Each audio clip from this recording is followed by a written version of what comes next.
Hey everybody, this is Perch. And in the pages of Captain America, the Power Elite, which is a group of rich and powerful individuals, people like Selene have been on there. There was the attempted assassination, murder, maybe plot with Thunderbolt Ross, but the Red Skull is ultimately behind it. In a storyline that's weirdly reminiscent, at least at first, of the Ed Brubaker Cap run. Now, the Red Skull has been Captain America's arch nemesis. I think if you said, who's the biggest villain of Captain America, the Red Skull would be what comes to mind. He was the villain for the first Captain America movie. There's been plenty of ideas that the Red Skull was going to show back up again in future movies, and maybe he will. He was in Infinity War briefly, but in general, the Red Skull is it. And over the years in the Captain America comic book, certainly the Avengers, whenever they did a big anniversary issue of Captain America, it felt like the Red Skull was the character that would come around. Green Goblin was that character for Spider-Man, still is in a lot of ways. Everybody's got an arch nemesis. Batman has Joker, Superman has Lex Luthor. Captain America has a Red Skull. Now, the Red Skull was a Nazi, and this isn't a case of like, oh, he did evil things and it's 2021 and we're going to call him a Nazi. He was a Nazi. He said he was a Nazi. He identified as a Nazi. He would frequently have Nazi robots that he would attack, various people with, either in the war in Germany or later in America. I mean, there were lots, and Marvel kind of stopped using the swastika imagery in more recent years. But even, with Captain America Reborn, I mean, we're talking 15 years ago, less, I'm not trying to remember, but not that long ago, we had a Red Skull, robots running around the Capitol, destroying everything, and giant Nazi robots with swastikas on there.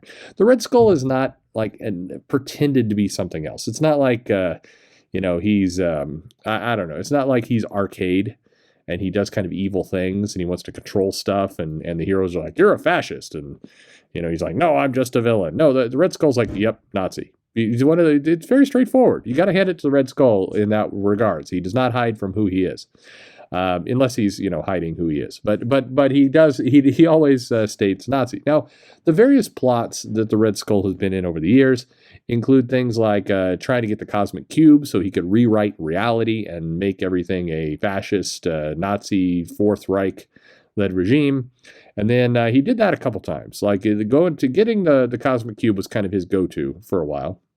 And then later, he tried more subterfuge in Captain America 350. The entire John Walker takes over as Cap. The Red Skull was pulling the strings behind the scenes of the U.S. government. He'd kind of worked his way in. He had Steve Rogers' face. And, and often, kind of like the Joker, he had his red gas or red dust that would instantly murder people or give them Red Skull face or various things. And that's been his plot.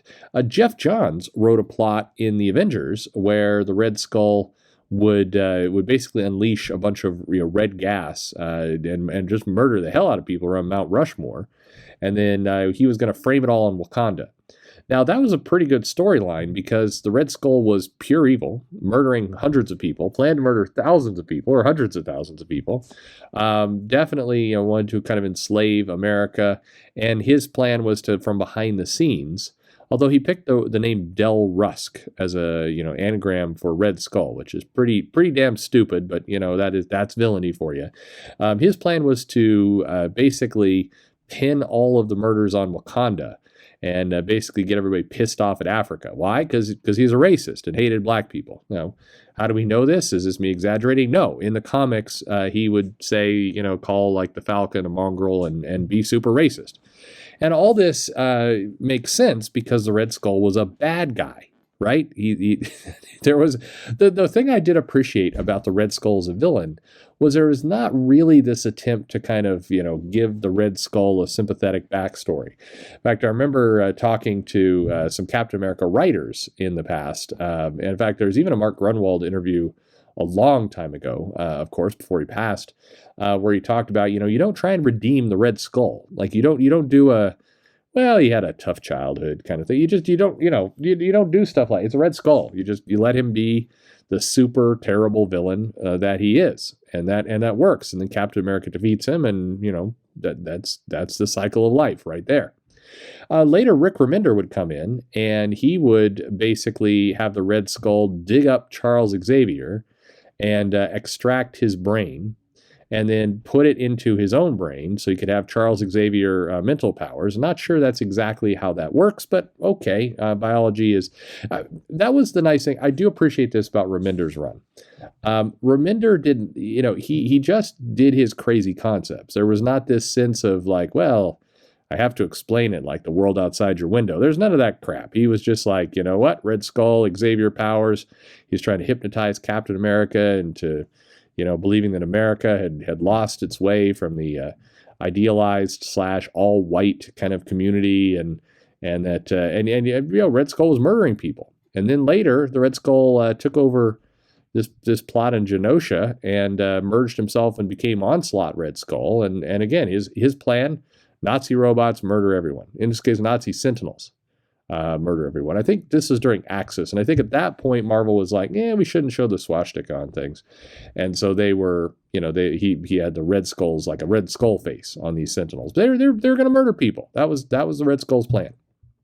The Red Skull was evil, always has been, just pure evil. Not a necessarily subtle villain, although the Brubaker run would have him kind of manipulating things behind the scenes and everything else. But even the Brubaker run, it ended with Nazi robots in the Capitol blowing shit up. That's how it kind of goes. So it may surprise nobody that in the current pages of Captain America, we've got Ta-Nehisi Coates, and who's the villain? It's the Red Skull again. But in this case, the Red Skull is trying to undermine Captain America. Now, he's done this before. That was the whole purpose of the John Walker storyline. It was part of kind of what was going on a little bit with Brubaker's run, but definitely the Grunwald run was about undermining America's faith in Captain America. And the storyline comes at a dumb point. Now, keep in mind, I've defended Ta-Nehisi Coates in his Captain America run because I felt like it followed up a super terrible Captain America run by Nick Spencer, who basically turned Captain America into a Hydra agent, had him take over America in a fascist state, have an inhuman vomit up a cosmic cube. By the way, none of what I'm saying is me being silly. These were the actual plot points. And then we got a second Captain America that defeated the evil fascist Captain America and threw him in jail. And so that was the state. So America already mistrusted Captain America. His stature had fallen quite a long ways by this point. I mean, if you got Captain America, taking over the entire country and installing a secret police of Hydra and murdering a ton of people, then even if later it's like, funny story, that was a brainwashed alternate version of me. I'm the good one now. I'm the one you like. It's not really going to wash. So Ta-Nehisi Coates has decided that his version of the Red Skull is to turn the Red Skull into an internet blogger that is trying to convince men that feminism is evil and that to let women do things is weak. That is his plan, and he's doing it through internet videos and a blog. Now, this is stupid. I say I give you all that history before we get here because that is a dumb plan. It's a dumb plan for the Red Skull. Keep in mind the Red Skull has had and still has. We had the early issues of Captain America establish that this power elite group had wealth, power, a private military, means to take on small countries, do really super horrible things. And Selene there, a living vampire woman on their team. But the better way to enact an evil plot and cause people not to trust Captain America was through internet videos where he is himself. It is just the Red Skull, the same Red Skull that people had seen for years in the Marvel Universe, attacking the Capitol, trying to poison everyone, basically straight up murdering all kinds of people. But now, as he is, he's on videos telling people that men are weak if they let women save them. And to prove his point, in one of the dumbest plots I think I've ever seen, it's Captain America is basically going to stop Sin, the Red Skull's daughter, from shooting somebody. She's hanging out on a building top, getting ready to shoot somebody in a protest. I like how the protest that's shown, one of the protesters just has a sign that says "Screw this." I mean, that is that's the exhaustion of 2021 right there. Anyway, Captain America flies down to kind of stop Sin, but even though he easily dispatches her, she throws a knife at him and kind of grazes his thigh.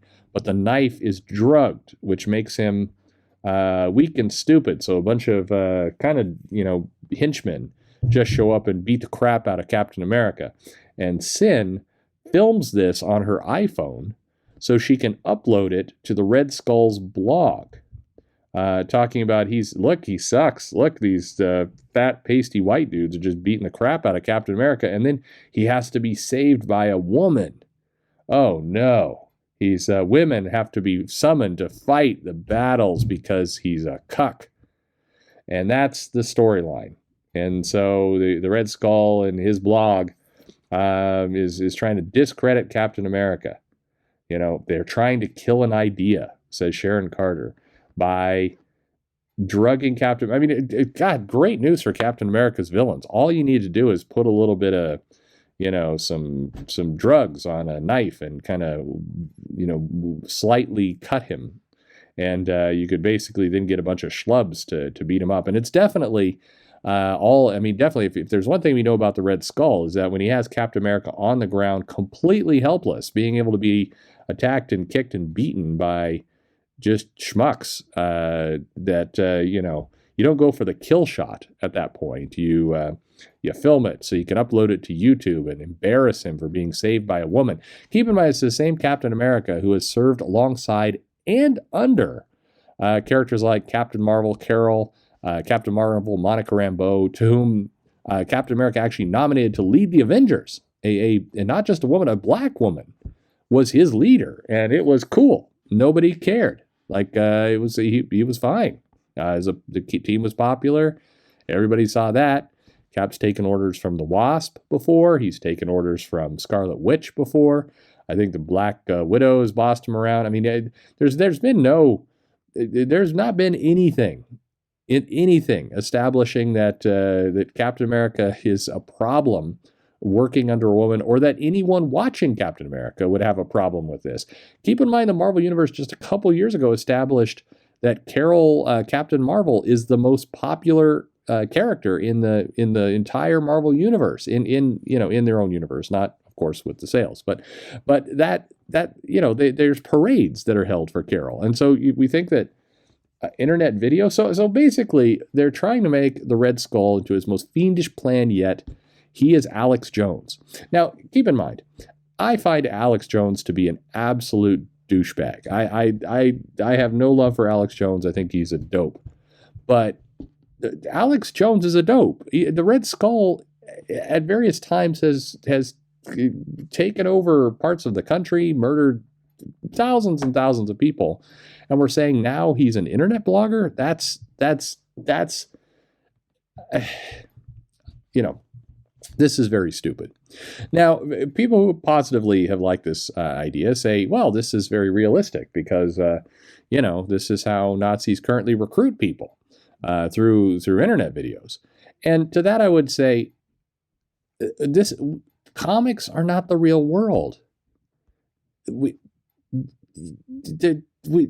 You've got people who can fly into space. You've got Hulks that routinely just hulk up and smash around the country. You've got plant people, X-Men, who are teleporting through vegetable gates all over everywhere. You've got this is not the world outside your window. Stop pretending that this is the world outside your window. I have done videos talking about if you're going to do social topics in comics, be careful because you look stupid. If you're like, well, there's this huge scientific problem, and we've established that Reed Richards can pretty much solve every problem whatsoever, but damn, he can't solve carbon emissions. It's beyond him. Guess he's not that smart. And maybe Moon Girl, but no, she's busy building like roller skate jetpacks and that kind of thing. She can't be bothered for an eco crisis. This is why you don't mix the two together. This is fantasy, and it's dumb. The idea that the Red Skull, a character who has done all kinds of things, is now an internet blogger trying to tempt the white men of the country away using toxic masculinity dog whistle things is just just dumb as shit. And by the way, his last line, "I offer you the sword of manhood." What are you saying there, buddy? Like, I mean, yikes. This is dumb. I know Ta-Nehisi Coates' run is coming to an end, but this idea is just so weak. It's weak, and it's this plot of subverting, recruiting people through the internet. It's dumb on the surface. It's super dumb for the Red Skull. This might work for, I don't know, for Batroc. But even Batroc wouldn't do this stuff. I get the feeling Batroc is a little bit like Johnny in Cobra Kai. I don't know if he knows how to use a computer, but maybe Arcade. You could do this kind of plot for Arcade, I guess. But again, it's dumb. When in the comics that are also going out this week, you've got black goo all over New York and Null killing everyone, and 2-3 years ago you had the fascist take over the United States by Hydra, and you've had vegetable people from space attack last year, and in a world where that's going on, the idea that the literal Red Skull, who everyone knows, would be able to recruit an internet following that would do jack shit. Now, if we did live in this Marvel world, would a handful of people follow the Red Skull? I mean, sure. There's a handful of people who follow anything. There's people who ask for furry commissions from Sean Murphy for art. I mean, there's a breed of weirdo everywhere. But the idea that big numbers of people would suddenly follow the Red Skull and destroy the idea of America, that's the goofiest part. The Red Skull's plan is to demoralize people's views of Captain America by going, "Ha ha, he got saved by a girl." Yikes. Come on. This is so stupid. We need villains in comics. You need big villains in comics. Why? No, not because we revere villains, but because the heroes need to overcome the villains. And the villains can't be Alex Jones. That's a stupid villain for the Marvel Universe. It's a stupid villain for the real universe as well. But for the Marvel Universe, it's super stupid. You don't make, I mean, God, imagine, this is here's the thing. There's people who will defend this because they want to say, well, but this is realistic. This is what people are doing right now, dressing up in a Red Skull mask and telling men that they shouldn't be saved by women. That's not actually happening anywhere, but okay, fine. The thing is, this is a storyline that 20 years from now, when like CBR, and let's be honest, CBR won't be around in 20 years, but some site like that goes the dumbest Captain America storylines of all time, they will have Red Skull tries internet blogging on there. They will. So let's just cut to the chase. Let's not defend this nonsense, because it is nonsense, and just hope that whatever the next writer is, just let the villains be villains. Come on. What are you doing? It's stop entertaining yourselves. Stupid. Anyway, there you go. Like and subscribe, and thanks for listening.